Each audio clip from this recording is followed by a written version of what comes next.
Thursday. Along with Wes Neighbors, Steve Moulton here with you. And right out of the gate, we are talking Alabama and Vanderbilt as game day is there. And kind enough to join us right out of the gate is the host of Game Day, and that is Reese Davis, who is kind enough to join us. How are you, Reese? I'm doing well. How are you? Doing real well. It's I know we all had this circled in the preseason as to where Game Day was going to be heading in Week 6.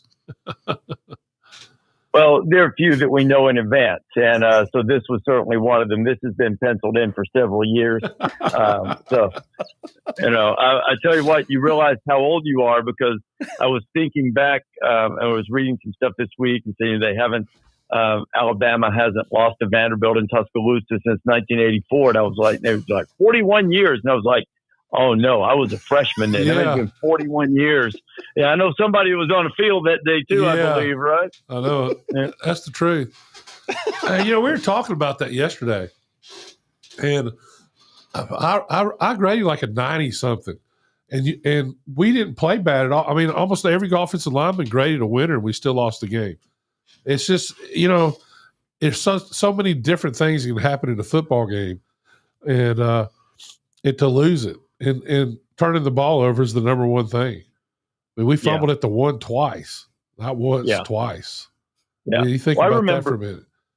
Well, think about, as great as Bobby Humphrey was, that, and I'm not trying to throw a jab here, but for years until the 2010 or maybe 2013 team trumped it. I said that 86 team at Alabama was the greatest team that didn't win anything, including the state championship. And in that season, I think you guys would have had a share of the SEC, but Bobby, as I recall, fumbled, dragging people into the end zone, literally or virtually, a couple of times against LSU, and they ended up, losing. You guys lost that game by 3 or 4 points or something. Yeah, we had 600 total yards, 610 or 605 total yards. It's almost twice as what they had lost the game. Yeah, as Vanderbilt or the LSU game I was talking about, which one? Yeah, that LSU. The Vanderbilt game was a very weird game that day, as when you get upset. But what was really weird is two of the guys I was playing against I grew up with. Is that right? Oh yeah, I mean, there were so many people from Huntsville on all these teams. It was crazy, and they had gotten bigger over the year. And I'm not saying they were doing it, but the next year, if you remember, there were a bunch of people went to jail for the steroids. Yeah. I mean, a bunch. It was in Clemson and at Vanderbilt. Yeah. I hadn't thought about that in quite some time, but that was not far removed from the Mandarich era and stuff like that. When Tony Mandarich was, gargantuan. Yeah. Well, Alabama coming off of a very big win over the Georgia Bulldogs, but Ty Simpson in particular keeps looking better and better. It's really impressive what he's done throughout the first 5 games. He's been really good. His command at the line of scrimmage has been exemplary. I think he's really cutting it loose. Looks like he understands the offense. He's been extraordinarily accurate. He's played some great football, and he's athletic. I mean, look, when you're comparing running ability to Jalen Milroe, everybody's going to look like they're not quite that fast, But I mean, Ty can scoot. And he's elusive, and he's done a really, really nice job. Yeah. He looks like he's gotten – like the first game, if you go watch the tape, he really didn't play that bad. He didn't have the protection he needed to have. And then on 3 or 4 plays, one he I think 2 he ran when he should have thrown, and 1 he threw when he should have ran. And if you take those plays away, he played winning football.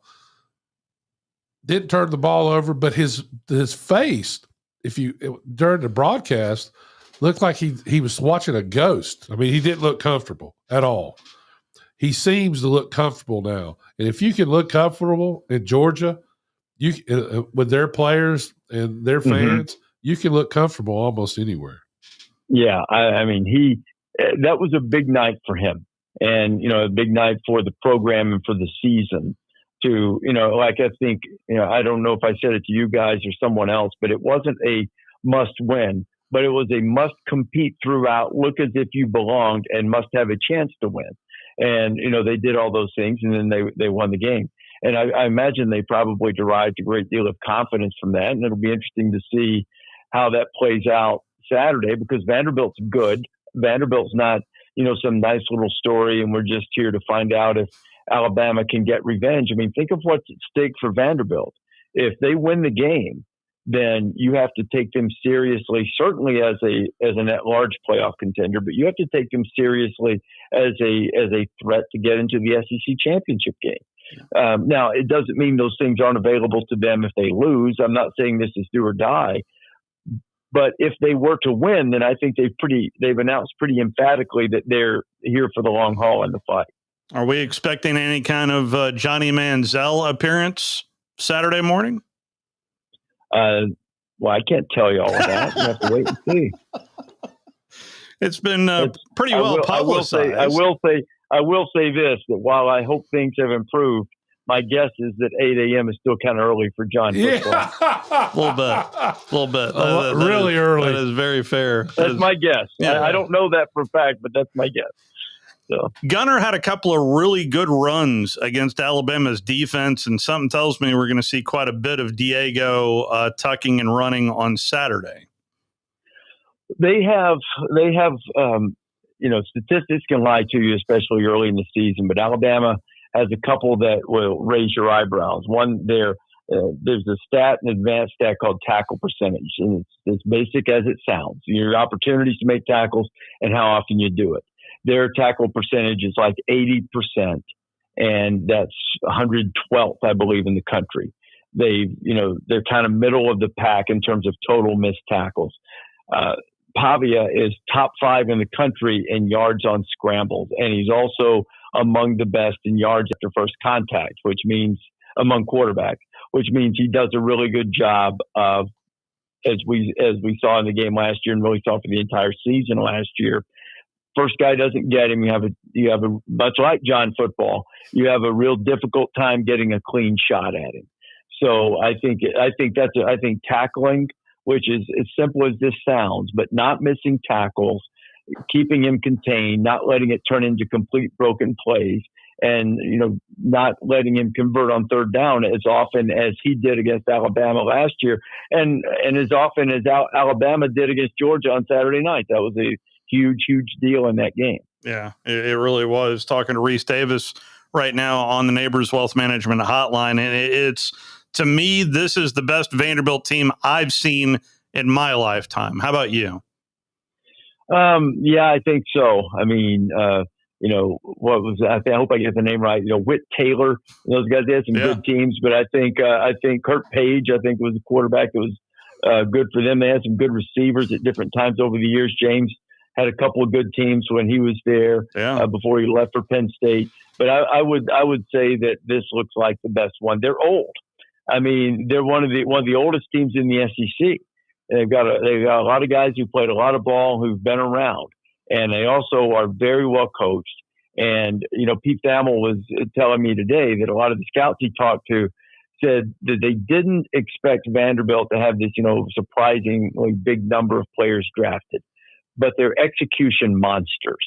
And Pavia has been, for all of the swashbuckling and for the fun. I mean, that episode with the Netflix series on Vanderbilt was just great. I mean, it's pretty easy to root for the guy. He's entertaining, and he's a terrific player.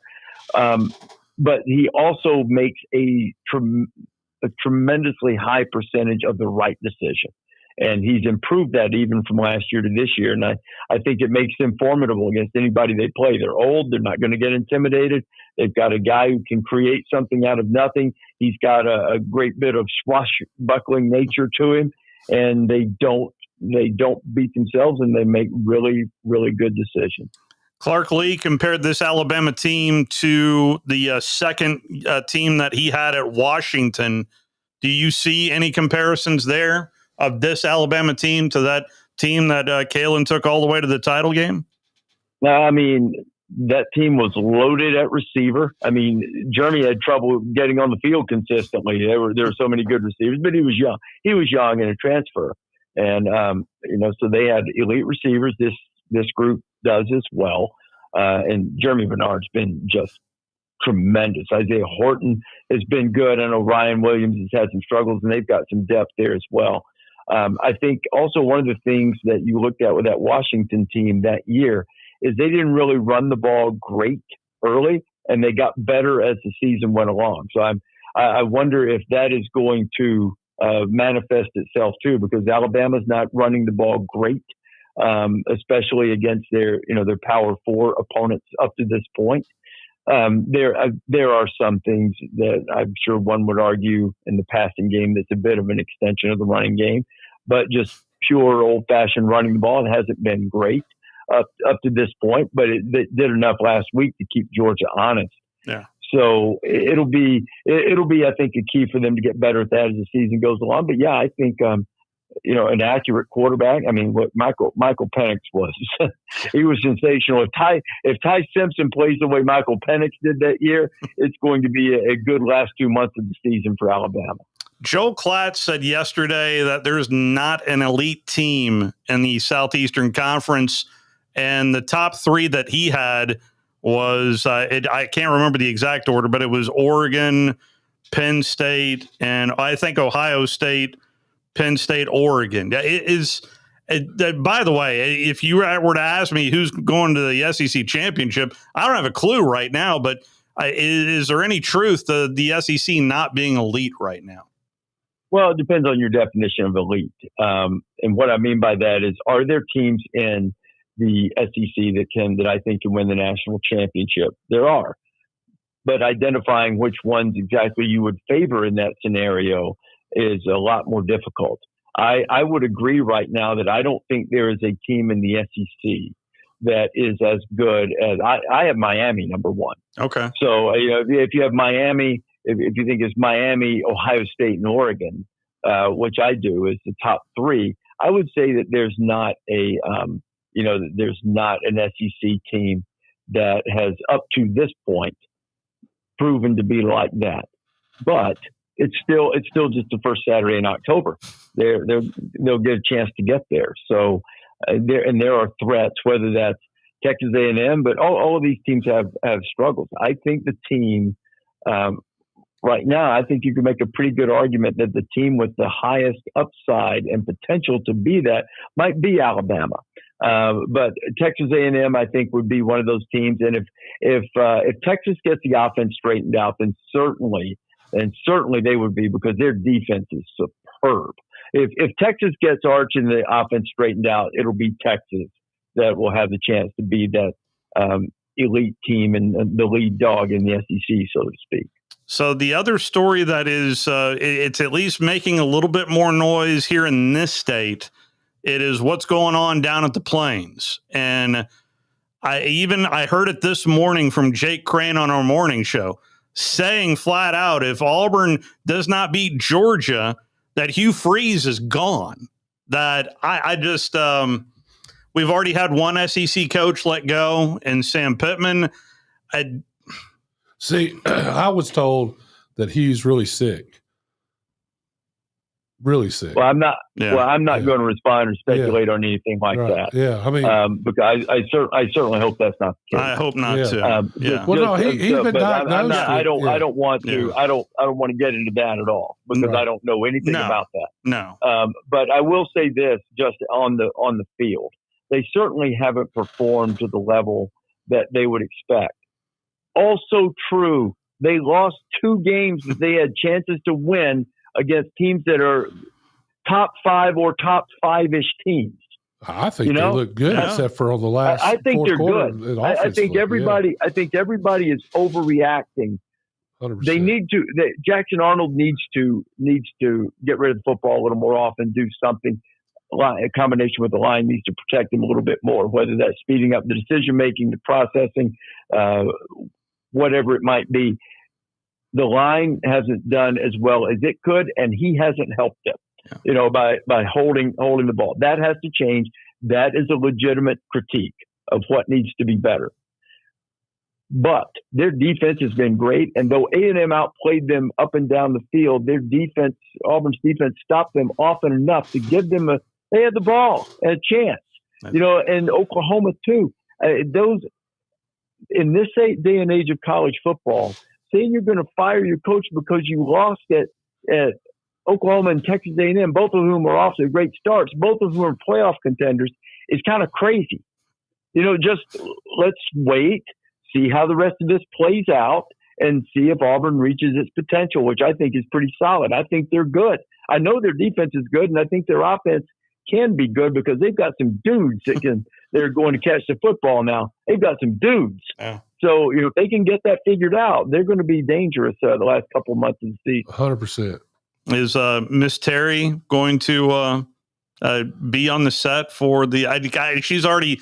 That was so fantastic last year of seeing Miss Terry be the guest picker. Have y'all announced especially the guest picker? Especially the way Nick was squirming. He was so frustrated that she beat him. She beat him by one game, I think.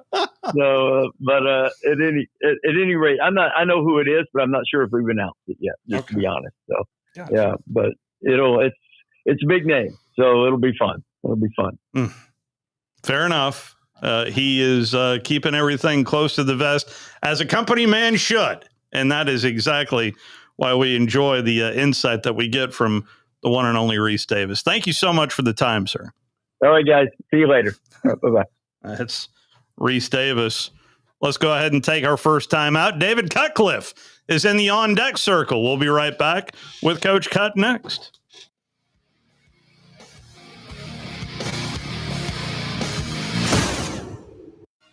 You're listening to The Drive with Wes Neighbors and Steve Moulton on 97.7 ESPN The Zone. Since 1983, Berkshire Hathaway Rise Real Estate's Ann Adams has been your local go-to real estate expert in the area. As a buyer, you can trust Ann's in-depth knowledge of the local housing market to narrow available properties down to those you'll be interested in, saving you time when shopping for a new home. When you're ready to sell, Ann's expert negotiation skills will ensure you get a fair price and hassle-free experience. Call Ann Adams today at 256-337-2625 or email annadamsrise@gmail.com. Specializing in simple and affordable rentals, McCurry Van and Car Rental can make sure you have just the right vehicle for your next family vacation, weekend getaway, or if you just need transportation while your vehicle is being repaired. McCurry carries Ford Transit vans and Mercedes Sprinter vans, trucks and work vans, and more. And they offer discounted rental rates for long-term rentals. Now with 4 locations: Athens, Muscle Shoals, Coleman, and Huntsville. Log on McCurryRentals.com to make your reservation now. That's McCurryRentals.com. Isn't the story of the prodigal son an amazing story? Basically, a rowdy boy who literally wished his father dead, ran away, and consumed his wealth with hard and fast living. Yet the father looked for his return every day, and when the boy got tired of eating pig slop, he decided to return. What did the father do? As soon as he saw that boy, he ran to him, threw his arms around him, and killed the fatted calf for a great celebration. Hey, I'm John Dees, pastor of the Cross Point Church. If you're looking for a church home, come see us, smack dab across the street from the YMCA in Madison. No representation is made that the quality of legal services to be performed is greater than the quality of legal services performed by other lawyers. A wise man once said, "If you take care of old folks and children, everything in the middle will take care of itself." Hi, I'm Danny Aldridge, lawyer in Alabama and Tennessee. In the next 20 years, the number of those folks over 65 years of age will more than double.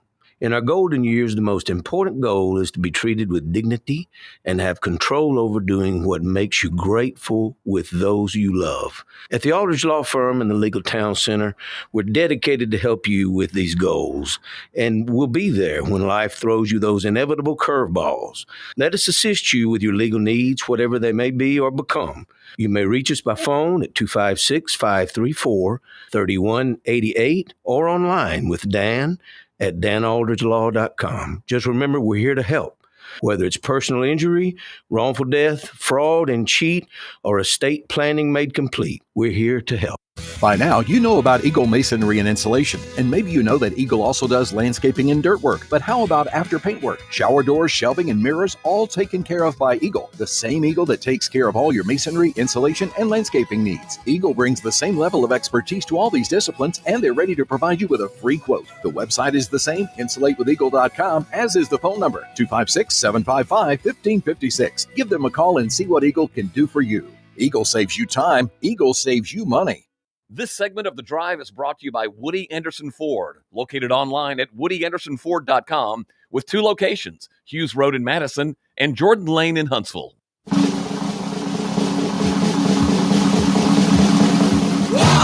Back here with you on The Drive, along with Wes Neighbors. Steve Moulton back here with you. Busy day here today. Just got through talking to Reese Davis as he's down in Tuscaloosa, and we head back out to the phone lines where Coach David Cutcliffe is kind enough to join us. How are you, Coach? I am good, Steve. What did Reese have to say about things in Tuscaloosa? Picked Vandy to win by 80. So, I'm That's an old Alabama boy, huh? Yeah. Well, it did bring up 84, which Wes kind of reminisced a little bit on that game back in 84 a little bit, but I was told not to bring that up too often this week, Coach. He ain't quit talking about it yet because he don't want to talk about Georgia getting whipped last week because that's his team. Reese may lose his degree from the University of Alabama out of this, right? How's that?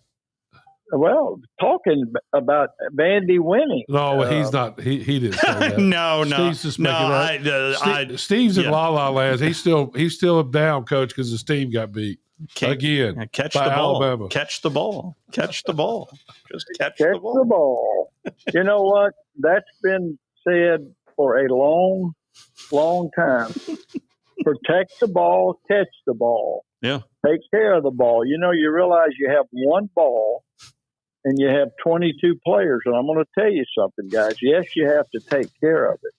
But what matters the most are what the other 21 are getting done. If the 11 on defense are playing as well as they can play, they're going to. We use the term ODB, and I'm going to say, dang, it's our dang ball. Okay. If you are getting after it, it's harder to protect it. If the 10 people on the offensive side are doing their jobs, right? Doing their job masterfully, then it's much easier to take care of the ball. My high school coach, Shorty White, occasionally would make us practice without a ball because you have to do all of those things that matter the most. Well, if that makes sense to you guys, you got me off on a tangent, but that's real. Yeah. Yeah.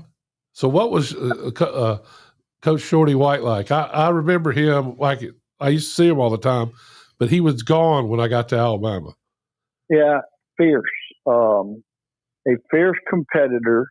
The nickname Shorty was he was not a tall man, but he wasn't a small man. Strong, powerful, a really gifted athlete. But you know what I loved about Coach White? Every little detail was covered. Our locker room was going to be absolutely perfection. The equipment room at Banks High School, everything was folded properly and had a place. Everything in the weight room, you put back what you used. Every detail at practice. It was just an amazing thing to see how driven he was to get it right. And the thing that, as a player that might frustrate you, because I was as far from perfect as a player could get, he was one of those guys who said, practice won't make perfect. Perfect practice makes perfect. Well, I never found that. What I do know from him, and he never said this was my term I used as a coach, was practice makes permanent.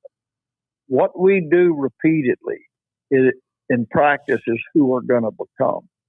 And because his practice demands, and that's where I got it from, were so strong, we were going to play at the highest level possible. So I learned a lot from George Oscar Shorty White. A lot. Wow. So wow. why are the practices always harder than the games? Yeah, I think they have to be. There's no doubt that what we're trying to do is train ourselves in practice to play at a level for the 48 minutes, 60 minutes, whatever your level is you're playing, that you never know which play is going to win the game. And I never liked this term. I'll tell you why practice has to be hard. You ever hear coaches say, we're going to get better today? I hate that term. No, we're going to get better every drill and every snap. And by gosh, you better count on it. And the demands are going to be there. And when the day's over, the coaches are wet with sweat, players are wet with sweat. Then you go in the locker room and you hug each other and you care about each other. But there's no place on that practice field to not give your absolute best. And then the games are slower and easier. That's what it was interesting. When I went to Duke, Sam Lewis told me, he was funny after I'd inherited him. And he said, you know what? Playing quarterback for you, the games are so slow, it's easy. I never liked it when they used to say, we're going to get better today. That wasn't a good sign. Well, but you got better, and I know you did. You got better every drill and every snap. You just put the work in. At the end of the day, you have had to have done it everything you did out there at the highest level. And that's possible. It is. Well, really, the people that I was going up against in practice, if you didn't be perfect, you were in trouble. I mean, they'd embarrass you. 100% embarrass you. Well, I tell you what I did this morning early. I got lifted and blessed. I went and spoke at a breakfast at the Alabama Institute for the Deaf and Blind to their senior football players at a breakfast. There were some trustees there, the president and the coaching staff. But you want to talk about the epitome of teammates and great work and hard work. Their homecoming is this Saturday.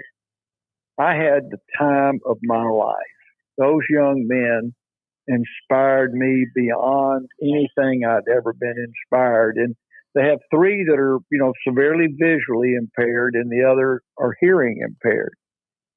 These 8 seniors, their closeness and what they said about each other was phenomenal. And one of the things I loved, the visually impaired, one youngster said, Coach, we don't even really have to talk. We're connected. We're teammates.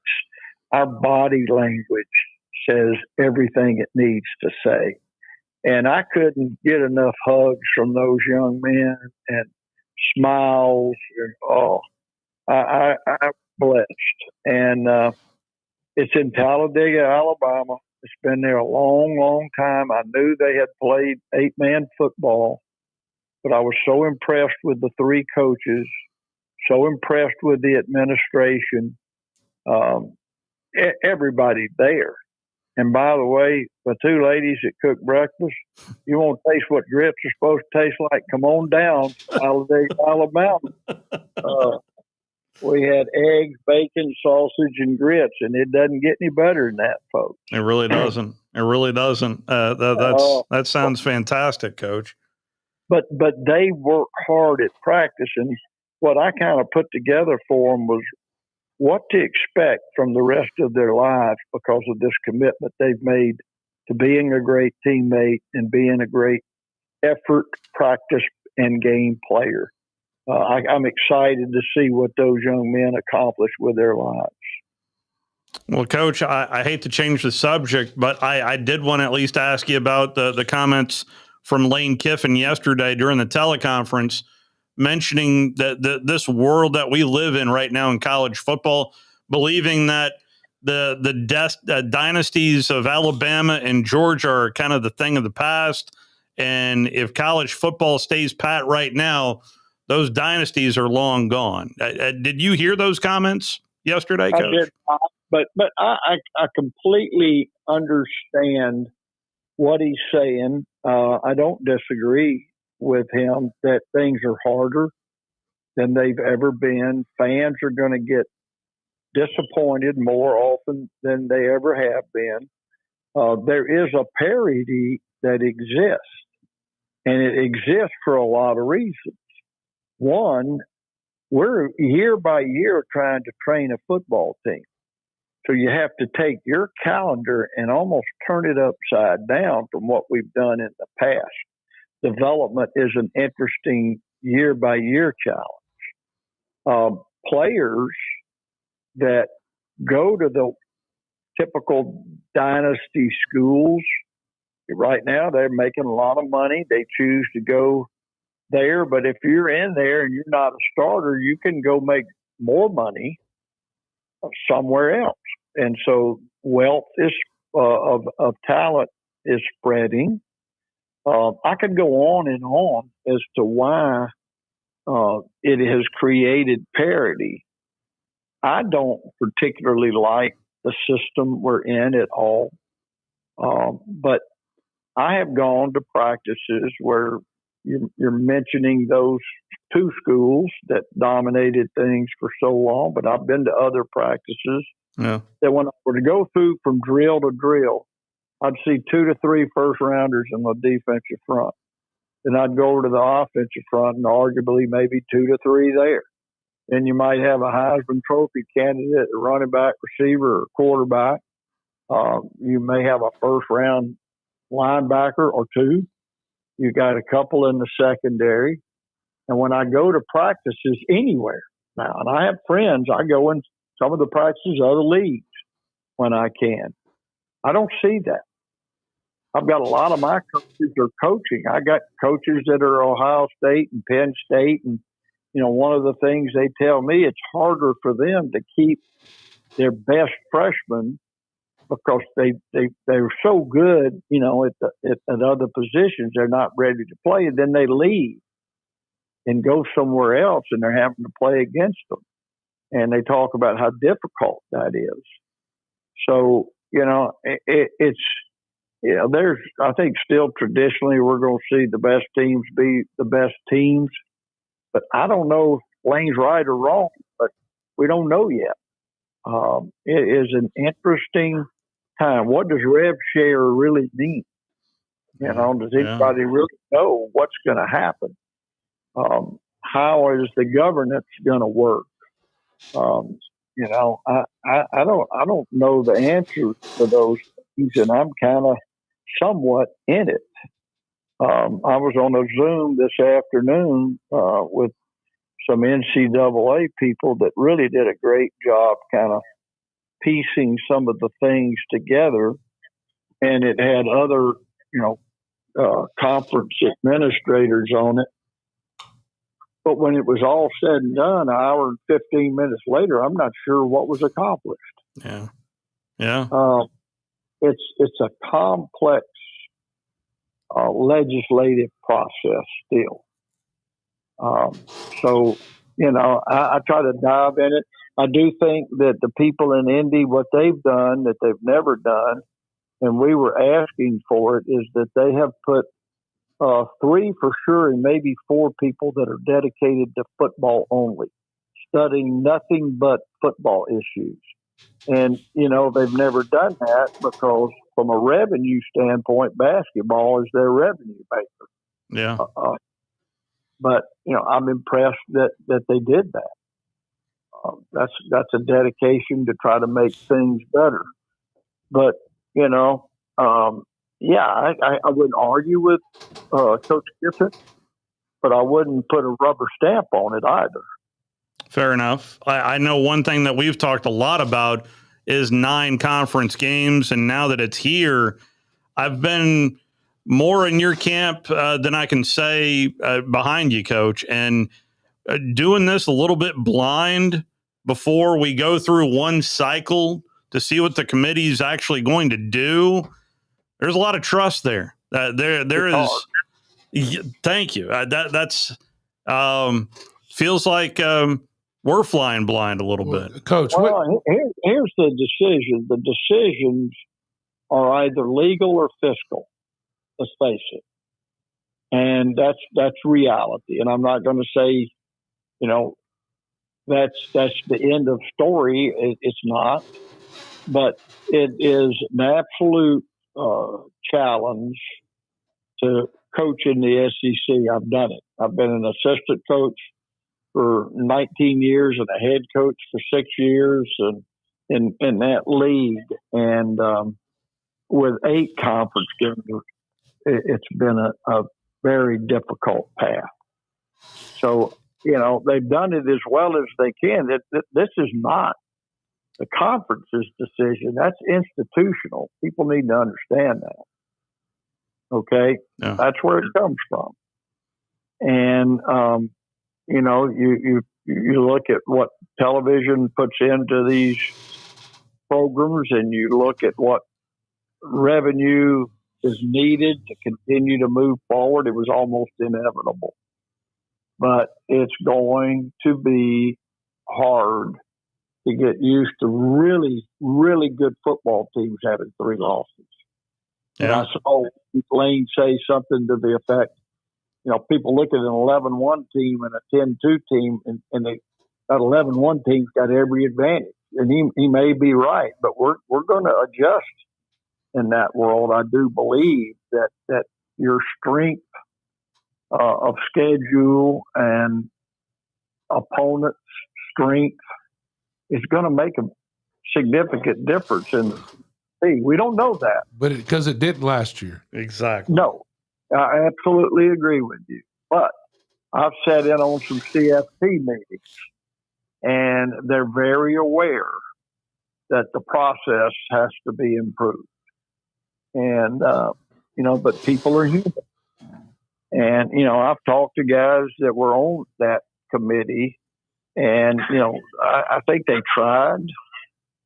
But, how do you take a 3-loss team over a 1-loss team? I understand the problem with that. But at the same time, I can look at film and tell you which one's better. So, Well, what bothers me, and it just tremendously bothers me, is when you have the SEC's about to go to another game, and you have people like Indiana that are dumbing down their schedule. Yep. And doing it knowing that that's the way they know they can get in. Yeah. And I'm hoping that not just you and others are seeing it. And I know we're biased in our league, but we have every reason to be.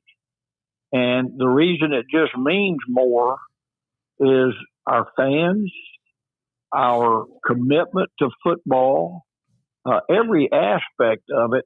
And you know what? We're not saying it just means more to us. It means more here than it does to anybody else anywhere else. And I don't care what your conference is. And I may be making fans mad all over the country. I'm sorry. I've been all over the country coaching. And you know what? It just means more. It's better down here. So let's keep reminding folks of that. That's what you two have to do. Let's be loud and noisy about it, fans. We are the SEC. Well, to that point, to the field itself, certainly Vanderbilt has impressed. Mississippi State has impressed me. It's the entire conference has really stepped up their band, and it's a big week for both of those teams. Mississippi State going on the road for the first time this year, and that overtime game against Tennessee was just a knockdown, drag-out kind of deal. And then Vanderbilt and what they've done, including a road win at South Carolina, it really is amazing what those two programs have already accomplished this year. Well, you remember what we were talking about practice makes permanent? Yes. I've gone to multiple practices at both of those places. It's not an accident. They have good players that are all in. They're great teammates to each other. They love where they are, and they have good coaches and people care. So when I watch them, I'm like, wow. that's fun to watch. So I have not been surprised. I don't go around talking about it, particularly preseason, because it's not my place to put that kind of information out there. But we've got good football. And you know what? Who knows what's going to happen down the stretch? I was about to ask you, what's been the most impressive SEC team that you've seen so far this year? Player practice. Yes. Sure. If you got both, I'll take both. Yes. I really, there's not and it's a little bit what Lane's saying. There's not a dominant team that I've seen at practice that I walked away and said, wow, that's the best team they've had there. And wow, look at, like I just mentioned, all the draft choices or whatever. Yeah. But what I have seen are really quality football teams. I'll just mention, since you're talking about Lane Kiffin, Ole Miss is playing at a really high level. I watched them beat LSU this past weekend in person. I've seen them practice. What they're doing with a quarterback that's only been there since the start of August is phenomenal. The kid's got great energy. He's upbeat. He's being taught well. And they have a lot of ways to beat you. They do. They're playing well in the offensive front, the defensive front. There are a lot of good things happening there. So from playing a game standpoint, that was, even though both teams, people call that sloppy, there was a lot of interior line play that was outstanding in that game. And sometimes people don't see that.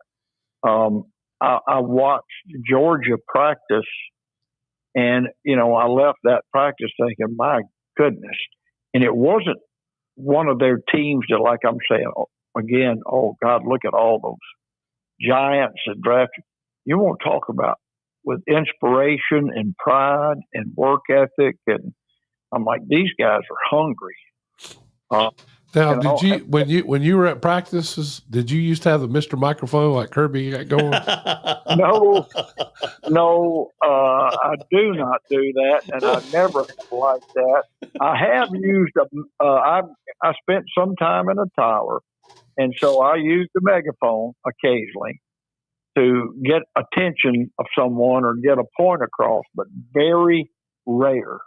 And people said, why'd you go in the tower? I wasn't trying to mimic Coach Bryant. I'll tell you why he did it and why Bobby Bowden told me he did it. And then another one was Don James, is that you can see everything pretty much at one time. I can watch every individual drill rather than waiting later to see it on tape. And if I want to get a mistake corrected, I can get it done on the spot. If you're correcting something off of film, they've already made the mistake. They've already practiced the mistake. So I did use a way to communicate there, and I've noticed Kirby does that, but he would actually, and I've never tried to talk him into it, it's not my job, he would be more effective in a tower, although he might go off the deep end. I'd hate to see him off the top. You'd have to have a safety chain. No question. We'd have to strap him down. Yeah. But, hey, Coach, I went to their practice, and I've never enjoyed a practice more in my life. That's great. Yeah. It's just entertaining. I'd go every day if I could. Well, he is entertaining, and I talk about some privately. So you know exactly what I mean since you've been there. But Kirby's a great football coach. Just a great. We have great coaches. Alabama's practices are really, really good. And watching their coaches coach with great intensity and correcting things on the move. And one of the things I've noticed about them, they won a big game in Athens, is they get better as they go. They always finish at a high level in their practices.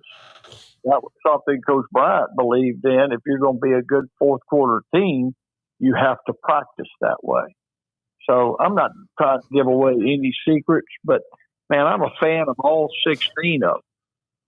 How good is Missouri, Coach? They're on a bye this week. They have yet to have a road game. I think they're doing a simulated road trip, I think, this week. So this is and they're taking care of business, but I've not seen a whole lot of Missouri, a little bit here and there.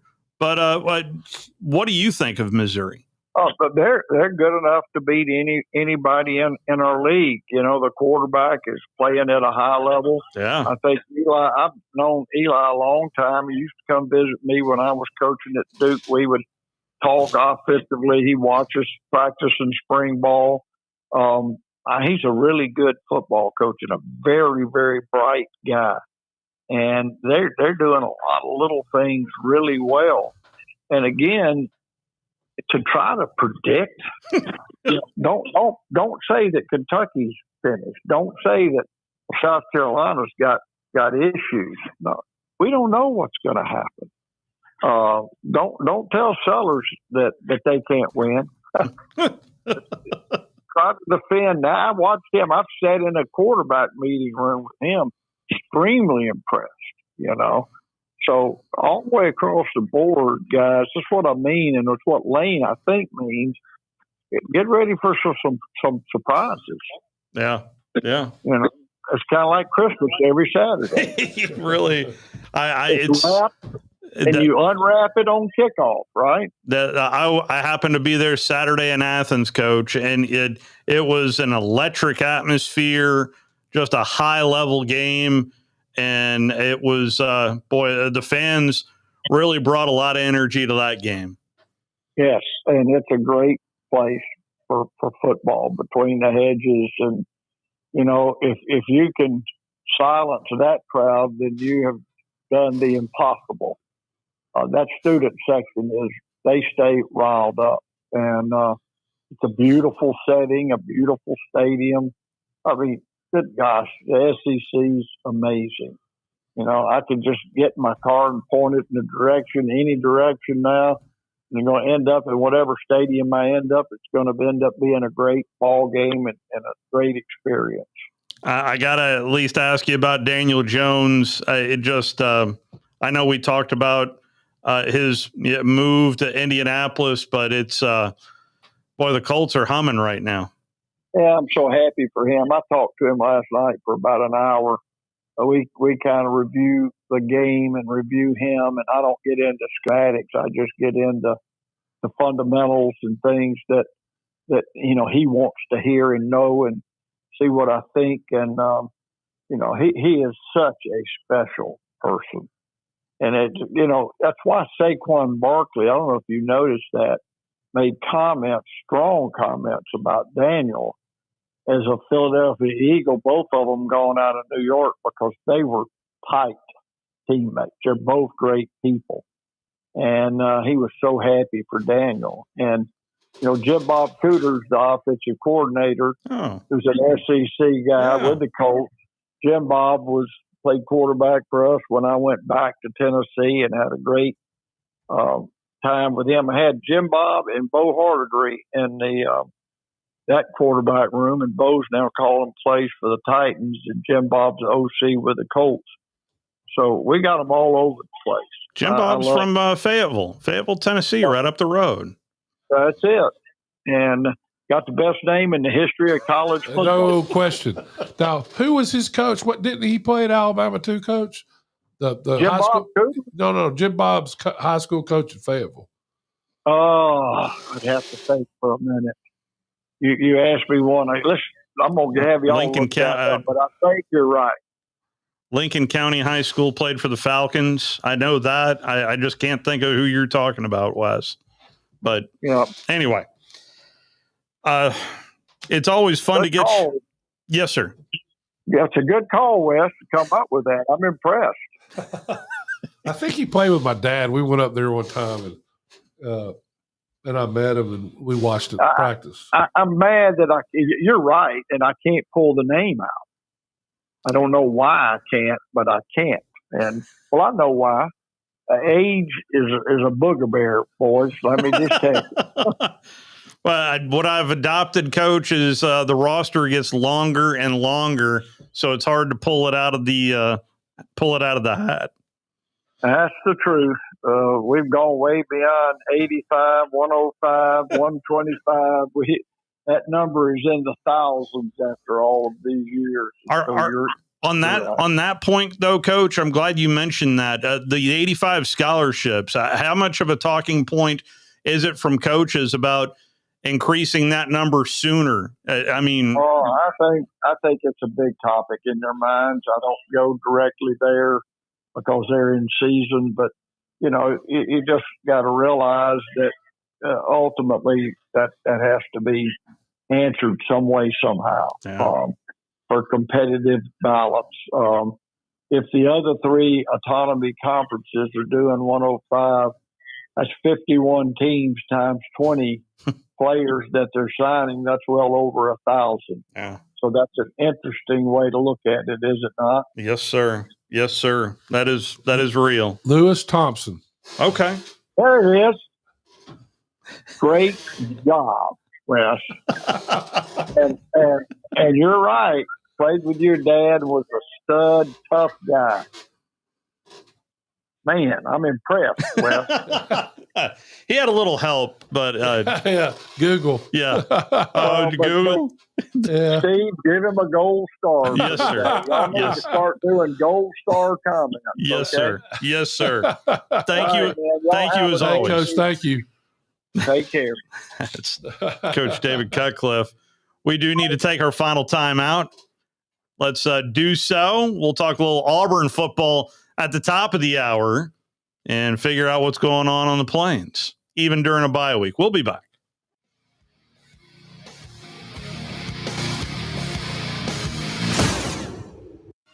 You're listening to The Drive with Wes Neighbors and Steve Moulton on 97.7 ESPN The Zone.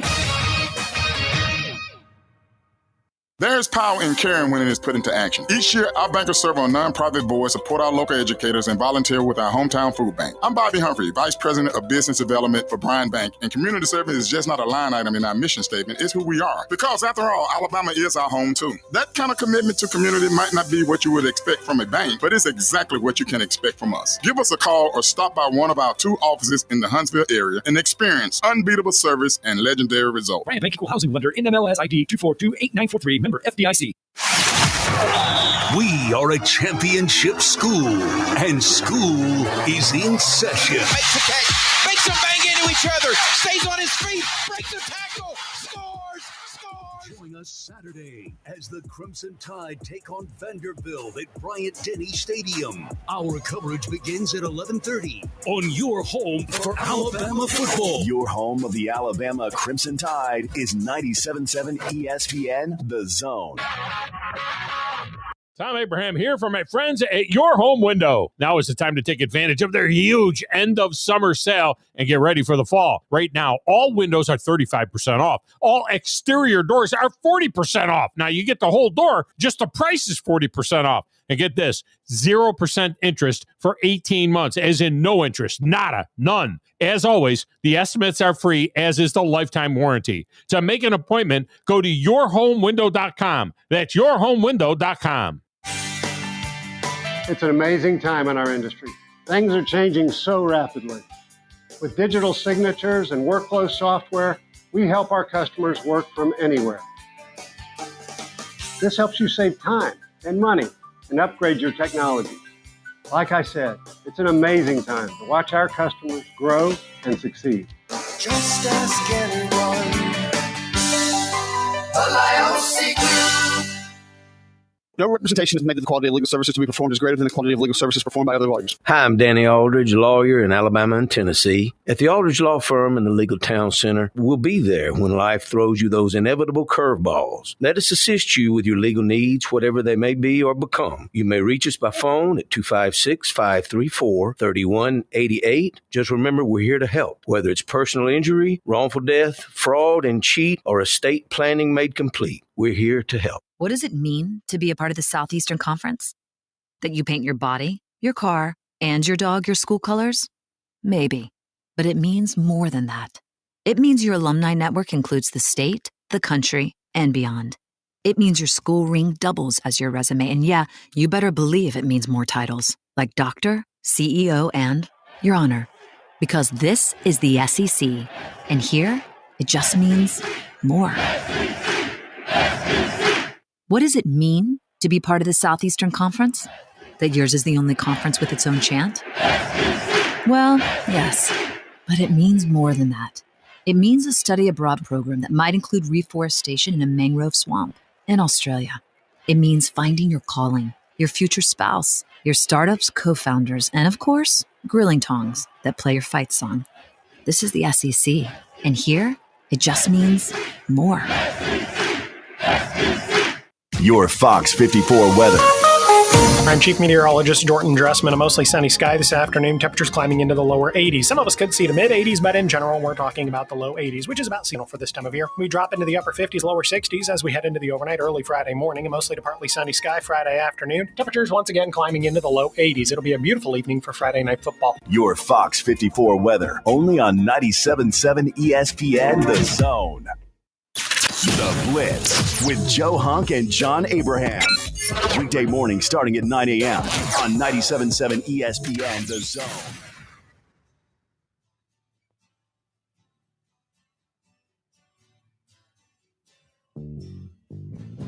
It is a Thursday edition of The Drive. By the way, Brody behind the glass here today, burning the candle on both ends.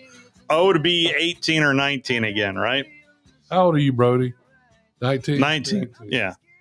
So he can burn the candle on the both ends. And right? you've already graduated from college? Mm. Yeah. Yeah, I don't know how you do that. Well done. Yes. Well done. Well done for you. The audio that I was speaking about for this morning, Jake Crane said this to our boys in the morning. You don't have to be John Madden or John Gruden to realize what you're doing isn't working. Why? I don't know why you keep doing that. And then you sit up there in the press conference after the game and you're like, man, maybe we should run the ball more. It's just, it's blown my mind. And you talk about wasting good players on offense. How about wasting a playoff caliber defense? Oh, yeah. They just been playing amazing. Yeah. They have. I'll say this. From people that I know that are very, very close to the situation, that knows the answer, if Auburn doesn't beat Georgia, I think he's gone. Oh, wow. Wow. Yeah. And I was going to ask, is he in trouble? I like you. He's a really good guy, but, Auburn hasn't sent me a check yet. So at the end of the day, I got to call it how I see it. I'm telling you, he loses to Georgia, and it's in a similar fashion to what we've seen. He may not make it through the next week. Auburn is better than they were last year. It's not even close. I think we can all see it.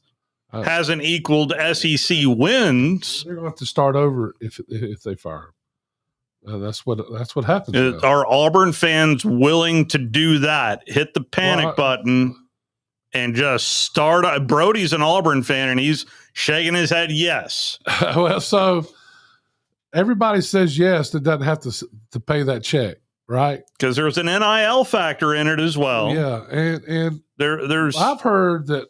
Well, we'll see. We're going to talk to Brian Matthews here in about 5 minutes' time. So, yeah, I don't know.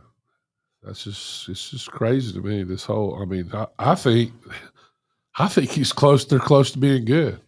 I think they're really close to being good this year. Yes, all is not lost. Even with 2 losses right now, your losses are on the road at Oklahoma and on the road at Texas A&M. I think a couple of people are going to lose to those schools.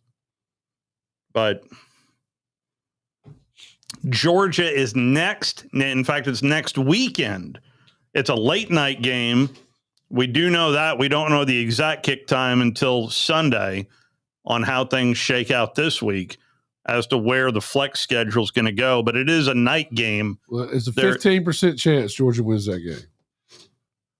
That's a night game in the Southeastern Conference, 15% chance. And it's just that's the especially that's with why that that's why if I thought Georgia had a better quarterback, is Hugh Freeze the right fit at Auburn? Man, he took over as a disaster. Yeah, he did. It was a disaster. And he's got much like Sam Pittman I at think Arkansas. They made mistakes on their on their portal picks for quarterback, and I've said that right when they did it. I mean, Jackson Arnold is a good running, and he won by running. And Peyton Thorne before. Yeah, I think if Peyton Thorne had these receivers that will actually catch the ball, you know what I'm saying? That they weren't dropping the ball, knocking them up. I think he'd be better off. I think they would have done better. Brian Matthews joins us next after this Sports Center in Theory update. We'll be right back.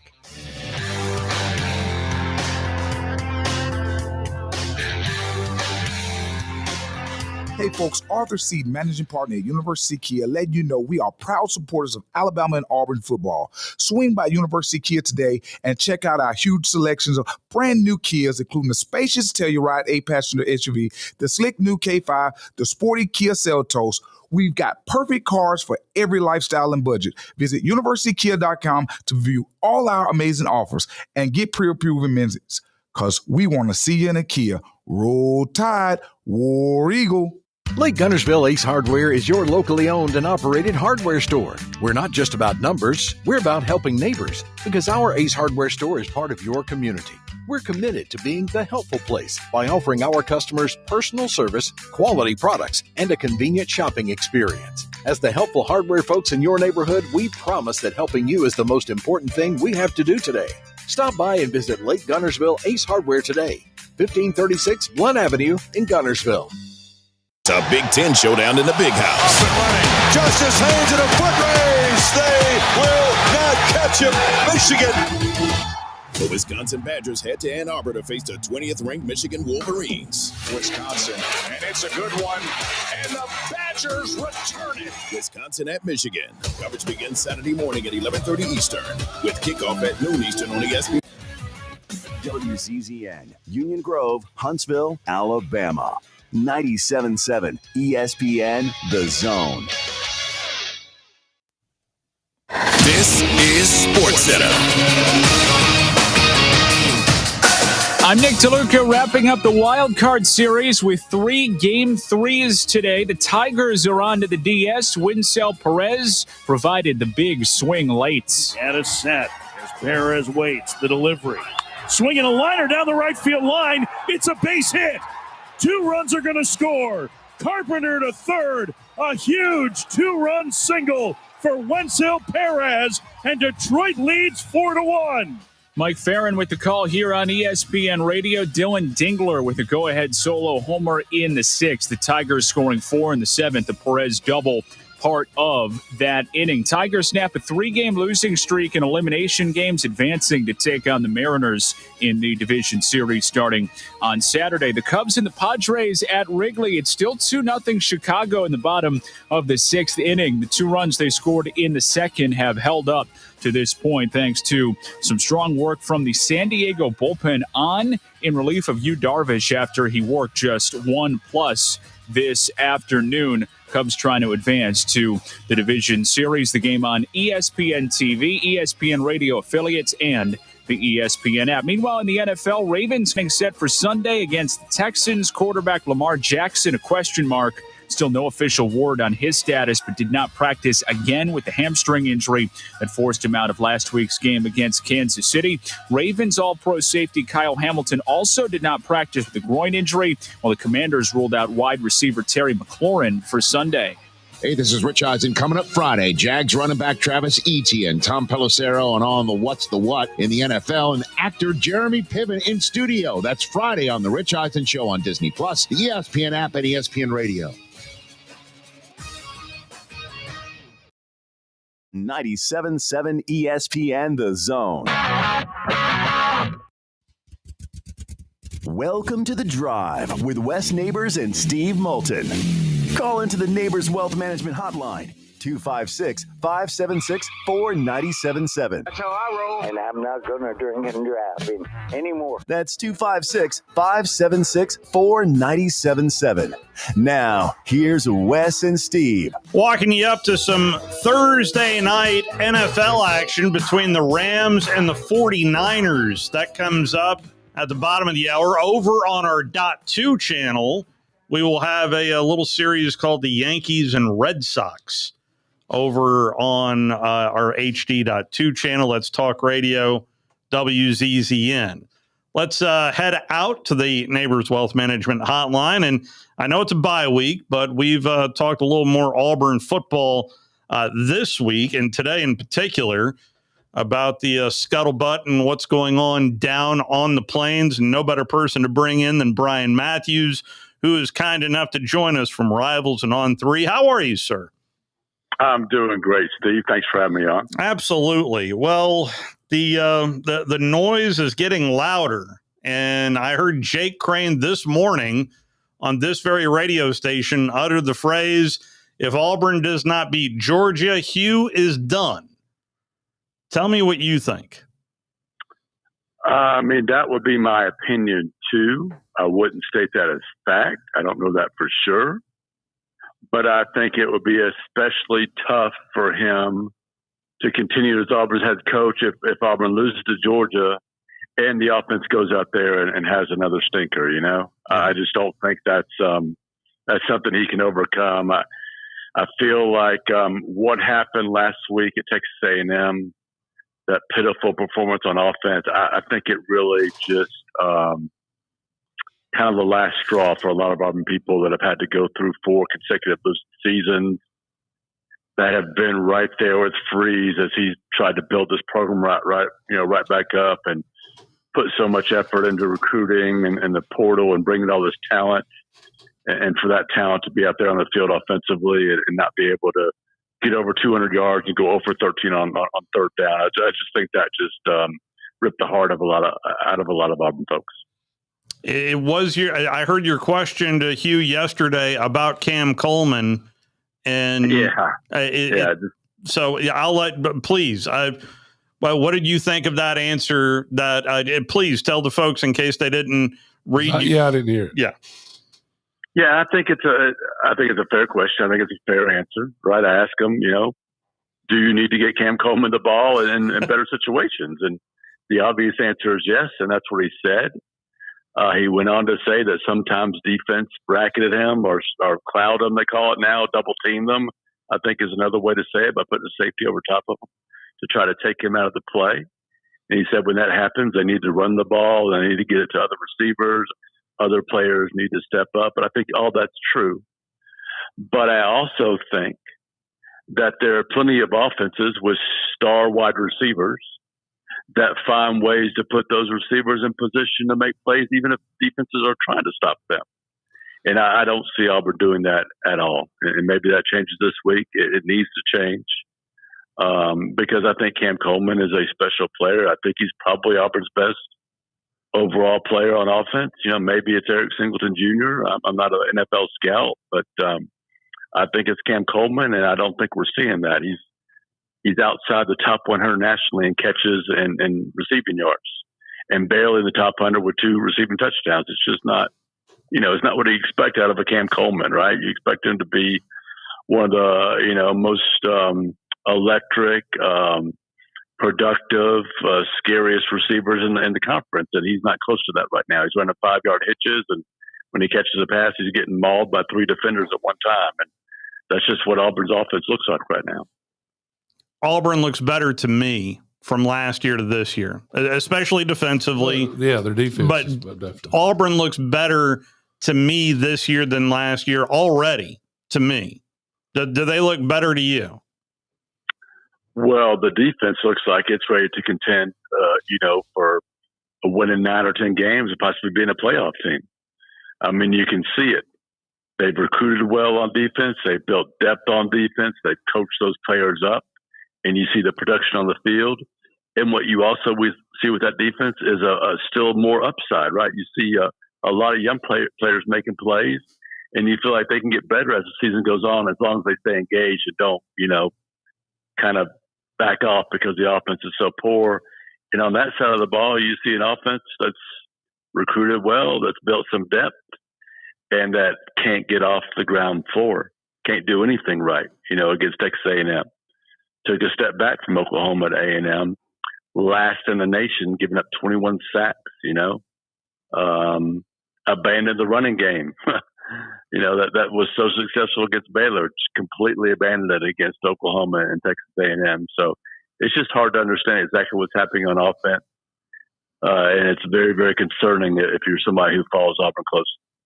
That 4th and 1, I happened to be in the Georgia press box next to Chris Lowe when that happened, of the sack there on 4th and 1. And it just, if there was ever a play to so far sum up Auburn offensively, well, you could either go with the sacks. I know a huge issue, but it definitely fuels the fire for Auburn fans, I would imagine, Brian. It really does. I mean, it's just Auburn got the ball in the fourth quarter, A&M, 3 times within 7 minutes.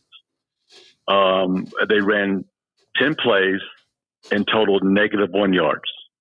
I mean, this is a game on the line, a chance to beat a top 10 team on the road, to do something special, and they didn't even put up a fight, right? They went backwards. So, yes, that last play, that sack, was just Auburn's offense. That sort of defined the season right now for Auburn. Even though they are 3-2, and if you pull back big picture, you're losing the 2 top 10-ish or top 6 now programs on the road. That's not the worst thing in the world. But when you dig down a little bit deeper and you see the way the offense is playing right now, you're concerned about what's going to happen against Georgia, what's going to happen against Missouri, what's going to happen against Vanderbilt, Alabama, and who knows who else.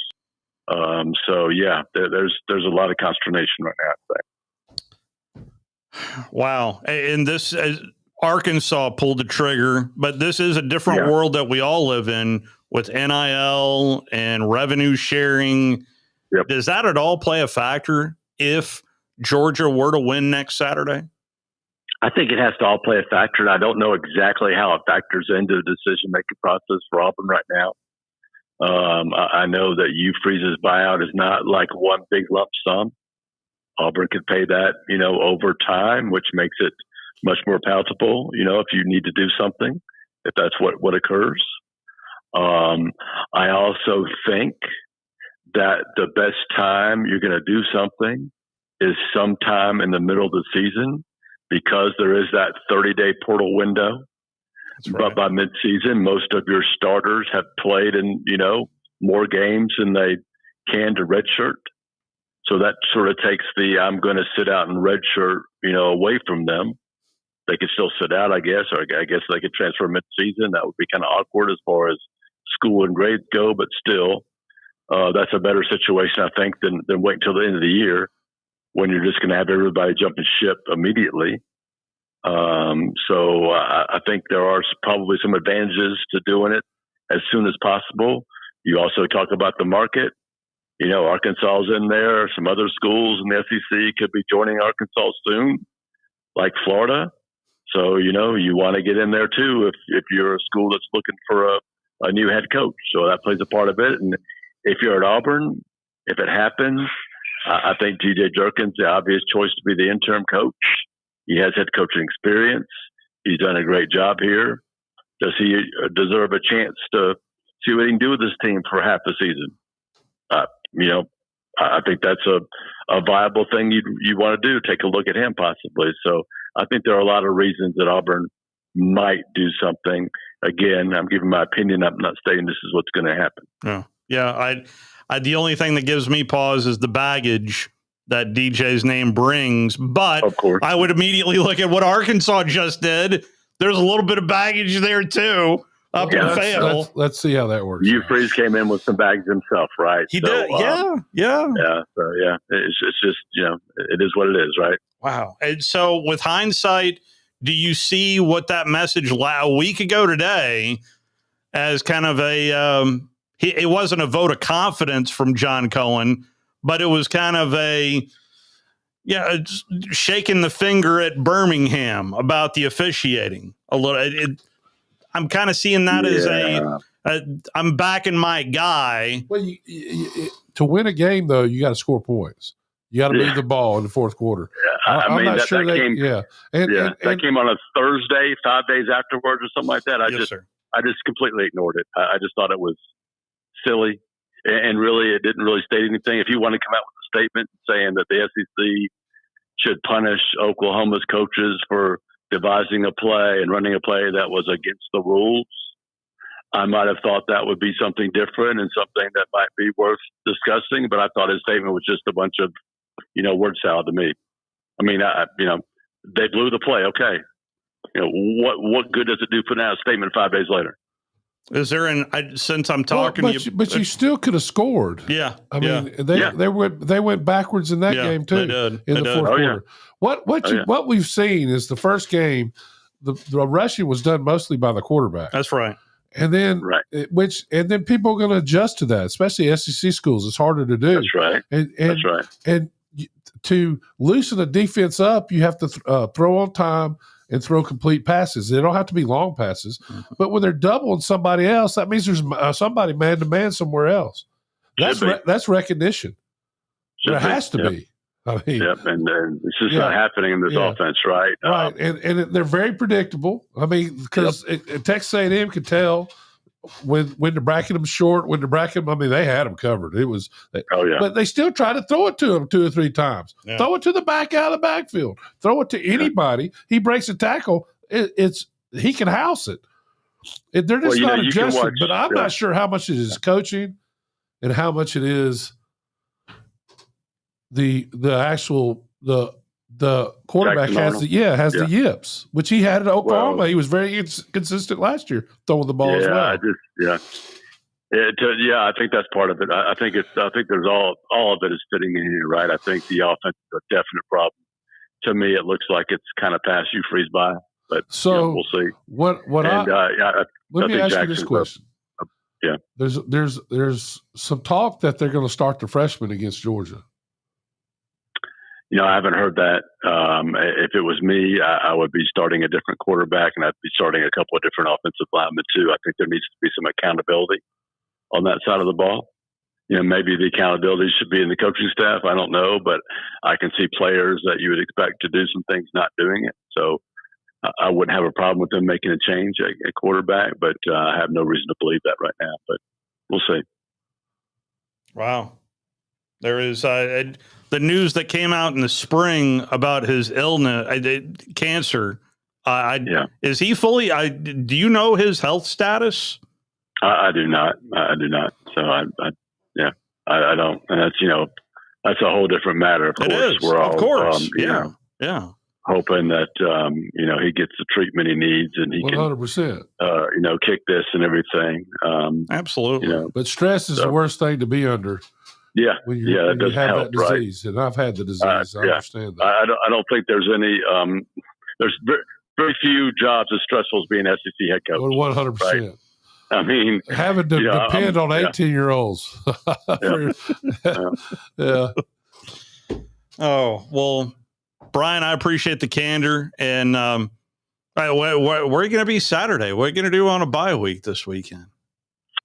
I'll probably be sitting at the house watching.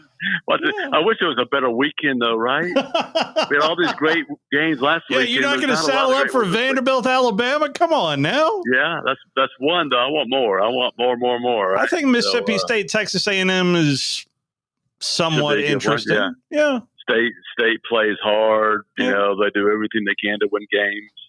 Yeah, that could be a good game for sure. Did you hear what Lane said yesterday about no more dynasties in the teleconference? Oh, I think he's right on.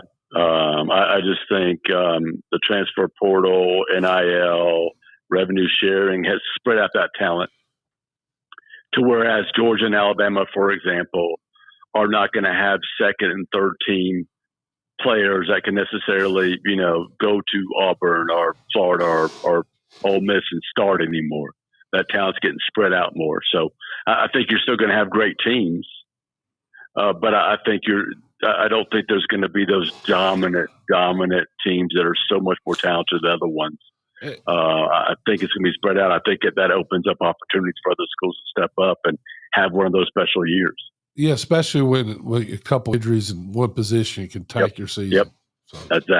Exactly. And I like it. I think that's better for college football all around, right? Yeah. We all get tired of seeing the same teams win over and over again. I never got tired of that. I don't know why. Well, a lot of us other than Alabama, Ohio State. Yeah, exactly.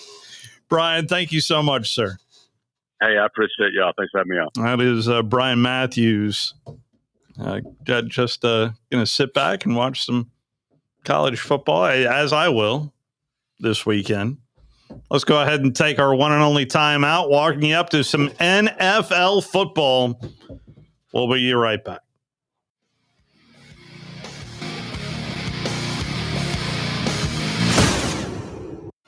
You're listening to The Drive with Wes Neighbors and Steve Moulton on 97.7 ESPN The Zone.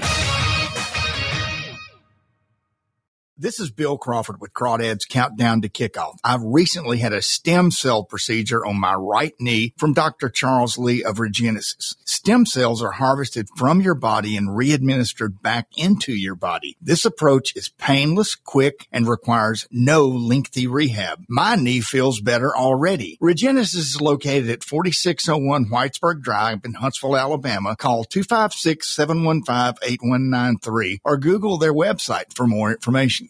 Eagle Masonry and Installation. It's right there in the name. Eagle is your one-stop shop for block, stone, or brickwork, monument signs, and outdoor kitchens and fireplaces. Eagle also offers the finest craftsmanship and insulation, including fiberglass or spray foam insulation, and of course, insulation removal. Philip Love and his team have years of experience, bringing the region the best in masonry and insulation services. For more information and a quote, visit insulatewitheagle.com or call 256-755-1556. Eagle saves you time. Eagle saves you money. You'll love the expanded wine selection at Liquor Express. From special occasion to everyday table wines, they've got what you need. Meet your friends at the largest tap wall in Alabama with 105 rotating selections. Then take home a growler full of your favorite or choose from our 1,000 canned or bottled beers. Need help stocking your bar or planning your party? Liquor Express has a knowledgeable, professional in-house staff that can assist you with anything from your bar to the planning of your special event. Visit liquorexpress.net for tasting specials, giveaways, and classes. At Mr. Sparky, we're America's on-time electrician. Flickering lights and hot switches can be annoying, but they can also signal a major problem, or worse, an electrical emergency. So play it safe and leave it to the experts at Mr. Sparky. Trust our team of professional, clean, and friendly electricians. We'll get it done right and get it done safely. You don't have to put up with any malarkey. Call 888-8-SPARKY. Independently owned and operated, licensed in the respective state or county. This is Steve Moulton for Lee's Magic Tunnel. Do you live out of your car? Does your car look like you've been well lived in? Then take your vehicle to Lee's Magic Tunnel, located on the Parkway. Any size of the vehicle, it doesn't matter. Lee's will get it clean. Offering many types of washes, but getting it clean inside and out. Ask for the manager special. That's at Lee's Magic Tunnel, located on the Parkway, and located online at leesmagictunnel.com for more information. The Atlanta Braves. Swung on and crushed, deep left field. Kepler going back. Here comes some late-night dynamite here at Truist Park. A walk-off home run by Marcell Ozuna. All season long on 97.7 ESPN The Zone. I honestly thought I pulled all the Braves promos and liners because it does feel weird to watch October baseball and just not care about a darn thing. Yeah, Yankees Red Sox tonight over on Talk Radio WZZN. Rams and 49ers coming up here in just a mere matter of moments. AC, I know you were on hold earlier. This is a long-distance dedication, courtesy of Joel Klatt to AC. What we've seen in college football is a transformation of the sport, where now 10, 12, 13 teams, I think, could possibly win the national championship. Now, is it totally likely? I don't know if it's totally likely. But prior to this, Colin, and you and I used to talk about this, there were like three, maybe. that would win the national championship or could win the national championship. Well, you'd watch the SEC and it looks so much faster than the Big Ten. Yeah, and now that's done. Now that's done. In fact, I'd say the three best teams that I've seen so far are probably Ohio State, Penn State, and Oregon. Maybe Miami mixed in there. Like, you can't even get to an SEC team in the kind of the top four. I know people are propping up, and I maybe do this with A&M and maybe Texas or Georgia or Alabama, but the elite teams in college football no longer rest in the SEC. The top of the sport now rests in the Big Ten, and it's just true. It does make me think about a certain ball-headed former morning show host that we had here on 97.7 ESPN The Zone. Against who? Against who? Yeah. Against who? They look slow. As Penn State looks like they're just running in mud during that game to me. I mean, I didn't think they had a chance. I guess they still have a chance. I mean, because the Big Ten only has 4 or 5 teams. You want to hear what Klatt had to say on Alabama? Sure. It's okay to say no. That's actually the main point, is that if they can protect Ty Simpson, he's an extraordinary quarterback, and they've got great weapons on the outside with Williams and Bernard.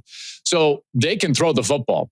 And DeBoer and Ryan Grubb, remember, Ryan Grubb was not there last year. He was the offensive coordinator for the Seahawks after they were together in Washington. Now Grubb is back with him. And when they have the right fit at quarterback, it's really beautiful. They had that with Michael Penix at Washington. Now they have it with Ty Simpson at Alabama. So they can throw the football as well as anybody in the country. My worry for Alabama, though, is that there's still some glaring holes right now with the way that they play.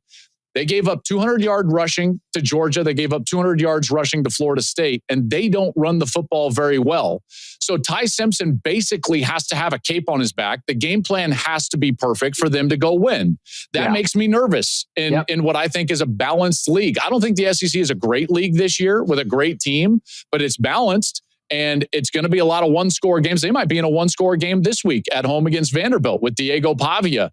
And if you all of a sudden have an off day throwing the football, or your offensive line is not protecting well that day, you're finished.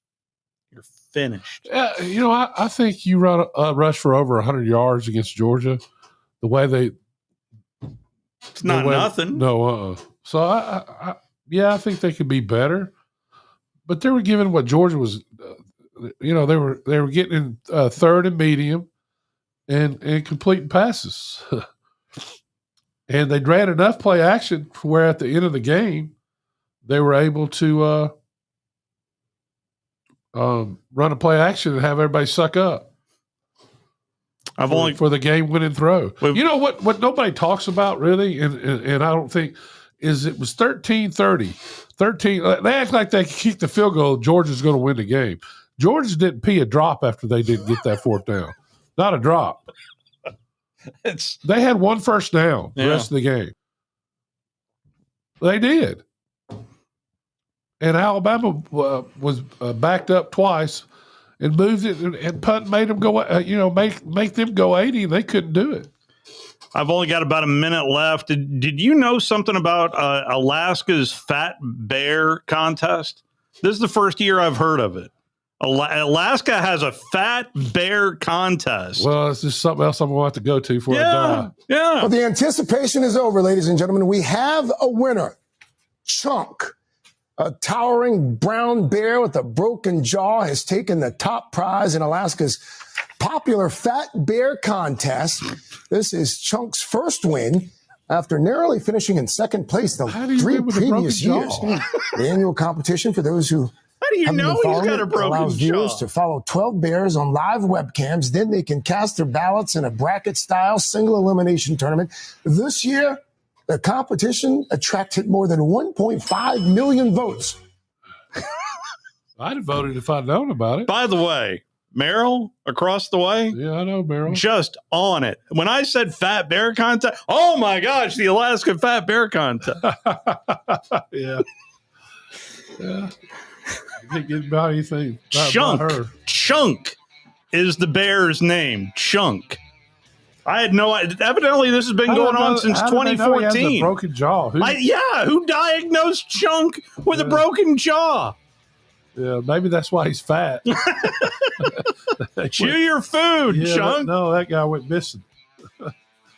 Again, Yankees Red Sox will be over on Talk Radio, WZZN. Coming up next, NFL football tomorrow. We've got a pick to Friday for you.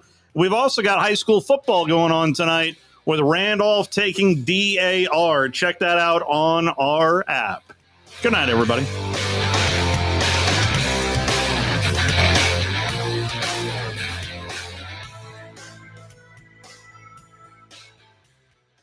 Tom Abraham here for my friends at North Alabama Mortgage. Did you know that average home equity is at an all-time high, but so is average consumer debt? Even though rates are higher now, you can use your equity to pay off your high consumer debt, student loans, etc., then refi when the rates drop. Don't put off that new home purchase. When rates